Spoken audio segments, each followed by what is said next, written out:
Hi there Explorer friends, and thank you for joining our Explorer video today. I'm really excited to be teaching you some fun challenge components that we use here at Triple C, and those things today are going to be knot tying. So here next to me we have this knot board which has some of the different knots that we may use here at camp, and we're actually going to focus on a couple of really common knots that we like to use out on our ropes course, but these are also really handy knots that you may use at some point during your life. You might be at home and you need to put a rope together and you can be like, let me show you how to do this. So we're going to start off with our water knot today. So this is a water knot down here, okay?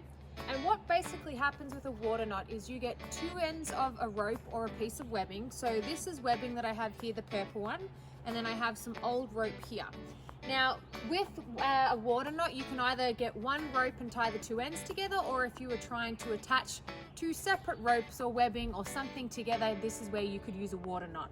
So I'm going to show you how to do the water knot now with my webbing, and then you can have a go as well.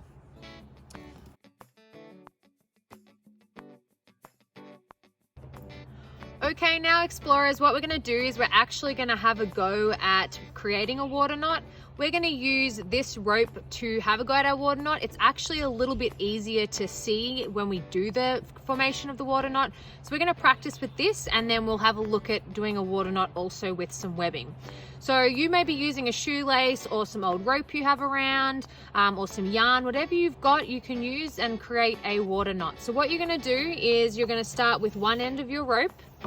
Okay, now if you don't have a rope that's quite as long as mine, that's fine. As I said, you could use two pieces of yarn, one piece of yarn, whatever you have available. So what you're going to do with your one end of your rope or yarn first is you're actually going to do an overhand knot. So you're going to bring the tail end, which is the end of the rope, you're going to cross it over and bring the tail through there. So you've made a little knot like that. Okay. Then what you're going to do is you're going to get your other end, so whether it's another piece of yarn or the other end of your yarn on this rope, you're then going to follow this rope through the hole and out again. So when you follow this, as you can see, it comes through the hole, then comes in front of the rope, goes around the back and back through. So with this rope, you're now going to come in behind, follow that pattern. Okay, you're then going to go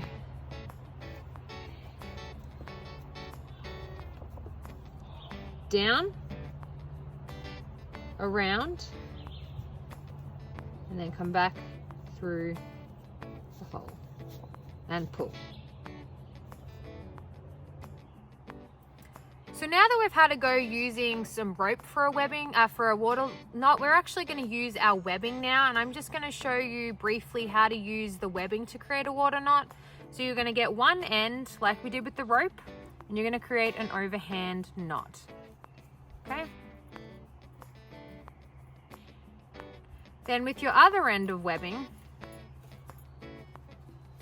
you're going to follow this through. So you're going to go behind this tail,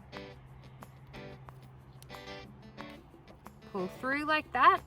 Okay, so I've gone behind this piece through there. I then come over, and then we're going to follow that up and around, and then back through that main hole. So then it goes under those two pieces through like that. Okay, and that's how it would look with a piece of webbing.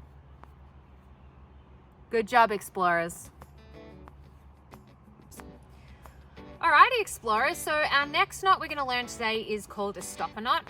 We actually use that on the end of our figure of eight that we use when we are attaching participants to the rope with a carabiner. And so we're going to learn that stopper knot first before we learn the second part of the tie-in knot that we use for when we're climbing. So what you're going to do is you're going to use, whether it's a shoelace or yarn or a piece of rope, you're going to get one end, okay, and you're going to make it about the length from like the tip of your middle finger through to about your armpit, okay? That's the length you want, and then you're actually going to fold it in half so you've got two that same length. Now the reason I'm getting you to go that length is just so you've got a little bit of rope to play with, so that it can make it a little easier for you when you're practicing a stopper knot.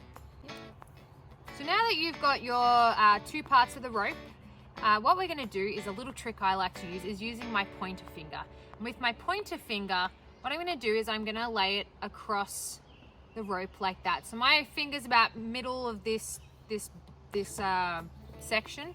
So you're going to put your finger across like that, and then using the tail end, so the end of the rope, you're actually going to wrap it around your finger. So what you're going to do is you're going to go, the finger's going to be on top of the other rope, and what you want to do with the tail is actually cover your finger and the other rope. So it's going to look something like this. We're going to go one, okay? So you're going to do one loop over. Then you're going to go over again, and as you'll see, I'm actually putting a little cross over that first loop I made. So you're going to go over.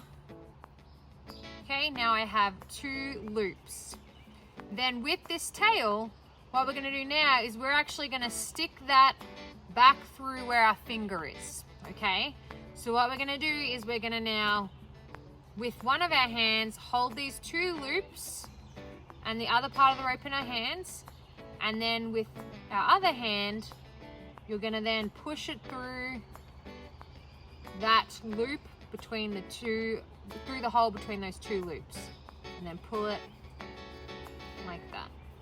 Okay, and then what you can do is you can get one end of the rope and give it a little tug, and then the other part like that, and there is your stopper knot.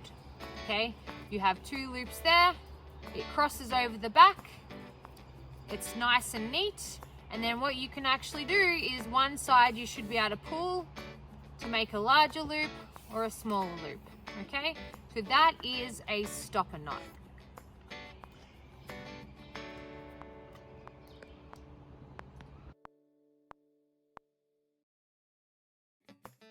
Alrighty explorers, so the next knot we're actually going to learn is a figure 8 on a bite. So there's actually two knots to this next one, and this is the knot that we use when we're climbing here at camp, and that usually then has a carabiner that clips in and then clips into our harness. So I'm going to show you how to do a figure 8 on a bite. So what we're going to do is we're going to get the right measurement before we do our figure 8 on a bite. So a little trick that I like to use is I get the end of the rope in my hand, and then I'm going to stretch it out till it's about the center of my chest, okay? And then what I'm going to do is the hand that's on my chest, which is the middle of the rope, I'm now going to pinch it and fold it down. So then I have two parts of the rope that are from my chest to the end of my hand, okay? That's the part that we will be using, so you should have a little loop, okay? And then the end of your tails on one side, and then the rest of the rope would be on the other. And that's how we're going to start our figure 8 on a bite.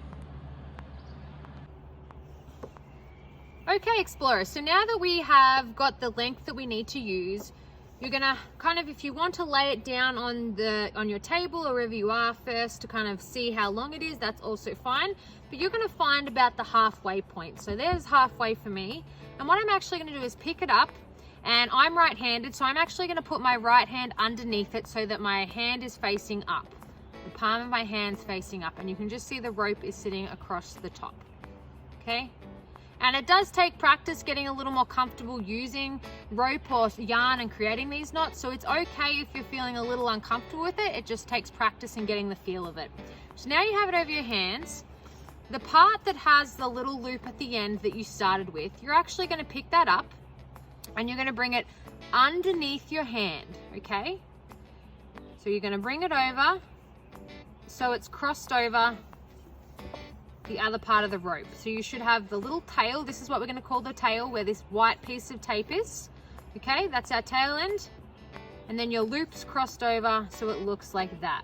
Okay, and right now I've got my right hand holding everything together. I kind of have my fingers on the bottom with my thumb on top, which is holding this loop across the rope.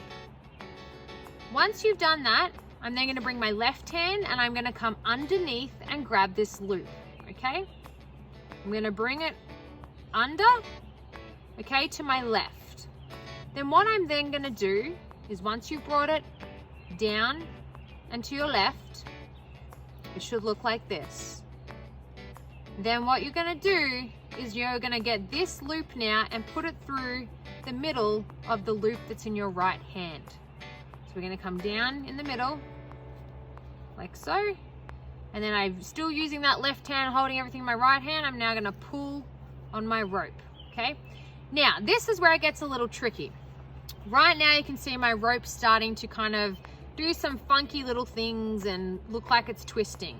So what I'm gonna do first is I'm gonna get the loop that I finished with that went through the hole. I'm gonna hold that in one hand, and then the two other pieces, so my tail and the rest of the rope, I'm gonna put in my other hand. And what we're gonna do is we're just gonna give it a little tug and tighten it up a little to see kind of what we're working with. When we talk about knot tying, we always want to dress our knot nicely. So what that means is you want to make sure that your rope crosses over at the correct points. So with a figure 8 on a bite, as you can see here right now, this is kind of doing something a little strange. It's not dressed nicely compared to this part. So you can see two nice parallel lines there and here, but it doesn't look quite right here. So this is where you now get the chance to play around and see if you can figure out how to dress your knot nicely. And you want it on this side and also the other side, okay? For example, what I'm gonna do is this part here is actually, I'm gonna push underneath this one. So this is where I'm gonna push it down and then move this part of the rope on top and then give it a little pull. Can you notice the difference now? I have two nice lines here, two there, so that's 3 on this side. 1, 2, 3. I'm gonna flip it over and make sure it's all dressed nicely on the other side. So you can see they're nice together, here and here. 1, 2, 3.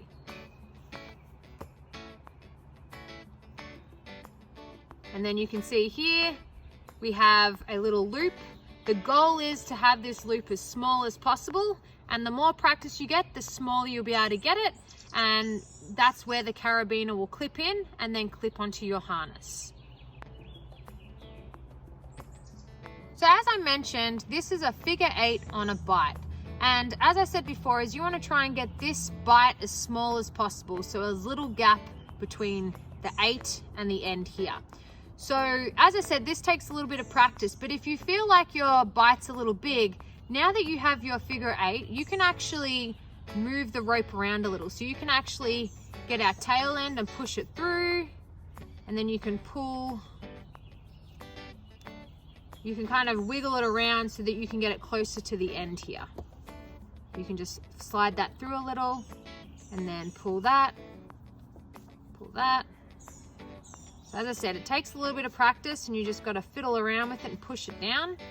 But eventually you can get this a little smaller.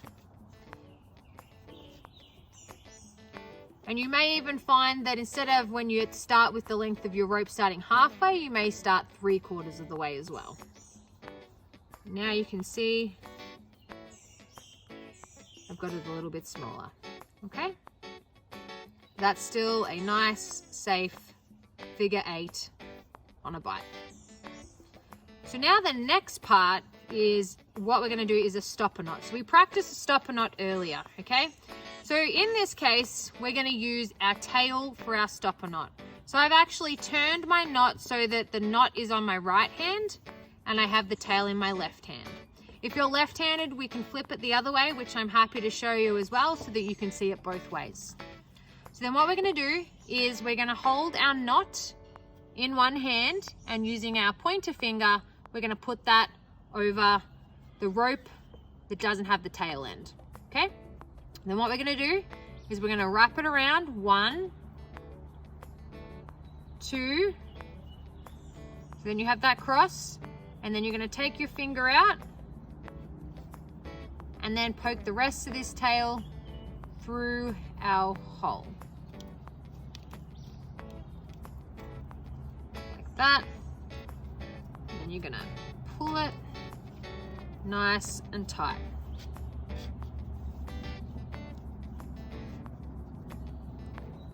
Okay, and Again, you just have to play around and pull the rope until it all kind of goes into place. So there we only have a little bit of tail, so nothing's flapping around. We have our stopper knot. We have our figure of 8 on a bite. And that's what it should look like.